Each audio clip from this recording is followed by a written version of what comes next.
ब्रेकनंतर पाहूयात पुढची बातमी। श्री क्षेत्र भीमाशंकर इथं महाशिवरात्रीच्या निमित्तानं ज्योतिर्लिंगाच्या दर्शनासाठी भाविकांनी गर्दी केली आहे। तर मध्यरात्री भीमाशंकर ज्योतिर्लिंगाची शासकीय पूजा संपन्न झाली। त्यानंतर मंदिर गाभारा भाविकांसाठी खुला करण्यात आला। भीमाशंकर इथं पुणे जिल्हा परिषदेचे मुख्याधिकारी गजानन पाटील यांच्या हस्ते शासकीय महापूजा संपन्न झाली। तर मंदिर आज 24 तास खुलं ठेवलं जाणार आहे। हर हर महादेवचा गजर करत भाविकांनी महादेवाचं दर्शन घेतलं।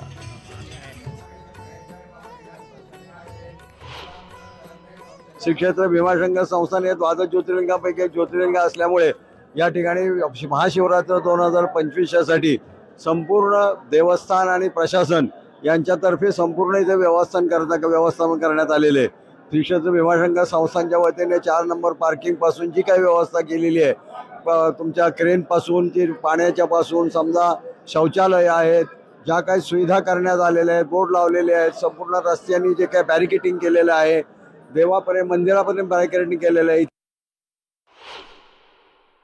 एकच संकल्प केलेला आहे, हे जे भीमाशंकर परिसर विकास आराखड्याचं जे काम आहे, हे काम लवकरात लवकर आमच्या हातून आणि सरकारच्या माध्यमातून पूर्ण व्हावं अशा प्रकारची प्रार्थना श्री क्षेत्र भीमाशंकराकडे केलेली आहे।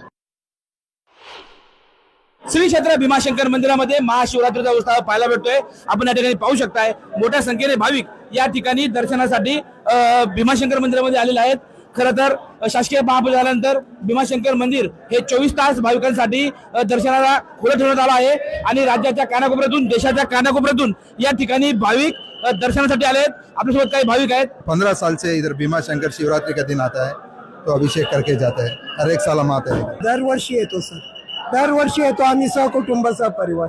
12 ज्योतिर्लिंगापैकी एक आपलं भीमाशंकर येथे दरवर्षी प्रचंड भाविक येतात मोठ्या प्रमाणामध्ये आणि आज महाशिवरात्रीचं तर फार मोठं महत्त्वाचं आहे। शंकर पार्वतींचा आज लग्नाचा सोहळा आणि त्या निमित्ताने महाशिवरात्रीनिमित्त दर्शन घेण्यासाठी आम्ही सगळे मंचरवरून आलेलो आहोत। सचिन तोडकर, न्यूज 18 लोकमत, श्री क्षेत्र भीमाशंकर।